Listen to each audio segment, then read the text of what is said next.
हड्डियां तोड़ दी जाती हैं, और उसके बाद उस वायलेंस के बाद जो खबरें सामने आ रही होती हैं कि पैलेट गन्स तक का इस्तेमाल हुआ है। वो बेशर्म दिल्ली पुलिस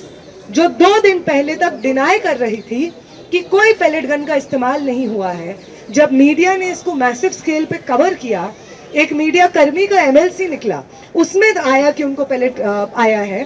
तब जाकर के फाइनली दिल्ली पुलिस को ये एक्सेप्ट करना पड़ा है 2 दिन पहले कि हाँ, हमने पैलेट गन्स का इस्तेमाल किया है। बिहार में भी जिस तरीके का एक्सेसिव टारगेटिंग हो रही है मुस्लिम और दलित स्टूडेंट्स की, नाम पूछ करके उनको मारा पीटा जा रहा है, उनको पुलिस कस्टडी में इंटिमिडेट किया जा रहा है, और अब फाइनली बेऊर में जाकर के मैक्सिमम स्टूडेंट्स को रखा गया है। ये जो टारगेटिंग हो रही है बंगाल में, जिस तरीके से स्टूडेंट्स को चिन्हित करके मुस्लिम स्टूडेंट्स को जेलों में भरा जा रहा है, और जब पूछा जाता है बंगाल की सरकार में बैठे भाजपा के लोगों से और बंगाल पुलिस से, तो उनका ये कहना है कि हम मिसक्रिएंट्स को अरेस्ट कर रहे हैं, जिन लोगों ने उस दिन हिंसा की है हम उनको अरेस्ट कर रहे हैं। ग्राउंड पे जो हमारे साथी हैं और जो लॉयर्स हैं, उनका साफ सीधे तौर पे यही कहना है कि कोई मिसक्रिएंट को चिन्हित नहीं किया जा रहा है। वो लोग जिन्होंने जर्नलिस्ट के साथ बदतमीजी की उनको चिन्हित किया जा रहा हो, ऐसा बिल्कुल नहीं है। स्टूडेंट्स का टारगेटिंग असॉल्ट और अरेस्ट बंगाल भर में इस वक्त चल रहा है। 1 मिनट के लिए नहीं, 1 सेकंड के लिए नहीं, हम नहीं मानेंगे कि होम मिनिस्टर अमित शाह के एक्सप्लिसिट परमिशन और नॉलेज के बिना सेंट्रल दिल्ली में पैलेट्स चलाए गए हैं, एक पल के लिए हम मंजूर नहीं करते हैं। तमाम सरकार के लोग जो ये नैरेटिव पेडल कर रहे हैं कि हम लोगों ने इस दिन जहां पे जंतर मंतर पे प्रोटेस्ट चल रहे थे, वहां पे जिन लोगों को चिन्हित किया है उसमें 2800 लोग क्रिमिनल्स हैं, जिनका क्रिमिनल एंटीसीडेंट है।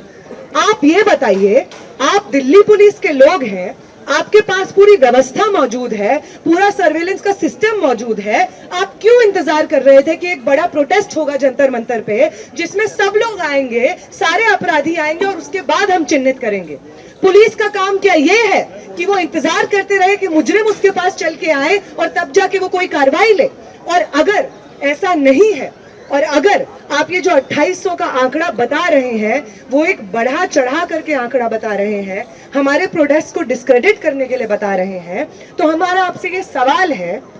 कि यहाँ पे एक लंबे समय से 50 दिन के ऊपर तक यहाँ पे पीसफुल प्रोटेस्ट चले।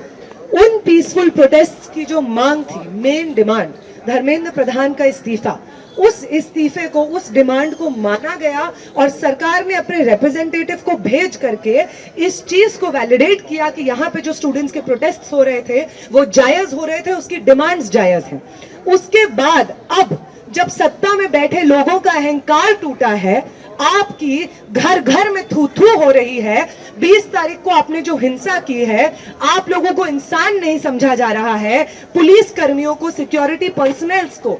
हर जगह पे वो लोग जो गोदी मीडिया का नैरेटिव सुन करके प्रोटेस्टर्स को एंटी नेशनल और पाकिस्तानी कहा करते थे, वो कंधे से कंधे मिला करके आज हमारे साथ चल रहे हैं। आपने जो 20 तारीख को हिंसा की है उसको कंडेम कर रहे हैं, तो आप लोग अपना बचा कुचा अहंकार बचाने के लिए अब इस अटेम्प्ट को कर रहे हैं कि जंतर मंतर पे जो पीसफुली लोग बैठे हुए थे, आप उन्हीं को मुजरिम करार दे दीजिए। हम जानते हैं कि आपका ये 2800 का आंकड़ा है, उसका कोई मतलब नहीं है एक्सेप्ट कि आप चाहते हैं कि जंतर मंतर पे जो प्रोटेस्ट हुए, जिनकी डिमांड्स मांगी गई, जिसके बाद धर्मेंद्र प्रधान को इस्तीफा देना पड़ा, आप चाहते हैं कि वो प्रोटेस्ट डिस्क्रेडिट हो जाए। आप चाहते हैं कि आपने जो दूसरा आश्वासन यहाँ पे दिया था कि किसी भी एनडीए शासित राज्य में, भाजपा शासित राज्य में किसी भी पेपर लीक के खिलाफ प्रोटेस्ट करने वाले प्रदर्शनकारी पे कोई मुकदमा दर्ज नहीं होगा और जितने भी अरेस्टेड लोग हैं उन लोगों को रिहा कर दिया जाएगा। आप देश भर में अलग अलग भाजपा शासित राज्यों में अपने इस दूसरे आश्वासन से पीछे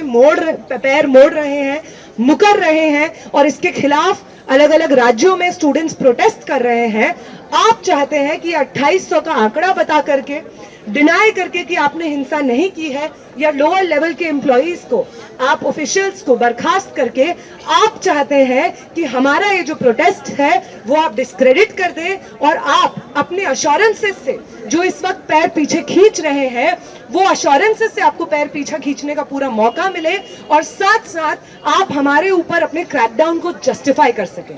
हम यहां से कह देना चाहते हैं जेपी नड्डा को और तमाम सरकार के अधिकारियों को, रिप्रेजेंटेटिव्स को, कि ये चीज कि सेंट्रल दिल्ली में आम नागरिकों के ऊपर पेलेट गन से आप फायर करेंगे, ये एक टेररिस्ट और क्रिमिनल स्टेट की निशानी है। किसी भी तरीके से ना दिल्ली में और ना देश भर के किसी भी राज्य में हम इस चीज को नॉर्मलाइज होने देंगे कि किसी भी प्रोटेस्ट को डिस्पर्स करने का एक वाजिब तरीका है पेलेट गन्स का इस्तेमाल, या जो सिवान में हुआ AK-47 का इस्तेमाल, ये किसी भी तरीके से हम आपको नॉर्मलाइज नहीं करने देंगे। हम मानते नहीं है कि होम मिनिस्टर के एक्सप्लिसिट परमिशन के बगैर इस तरीके के ऑर्डर्स RAF ने कैरी आउट किए, दिल्ली पुलिस ने कैरी आउट किए। अगर आपको ये चीज इस पूरे जंतर मंतर पे और देश भर में जो छात्र आंदोलन चला है, अगर आपको उस छात्र आंदोलन की अच्छे से मांगे समझ नहीं आई हो, तो आपको फिर से बता दिए जाते हैं। पहला, आपके निकम्मे नकारा शिक्षा मंत्री का इस्तीफा, और दूसरा, हमारे तमाम साथी जो पेपर लीक के खिलाफ लड़ रहे थे, उन लोगों की जेलों से रिहाई और उनके खिलाफ दर्ज हुए तमाम मुकदमों को वापस लेना। और तीसरी चीज आप अभी सुन लीजिए, the commissioner of police of Delhi,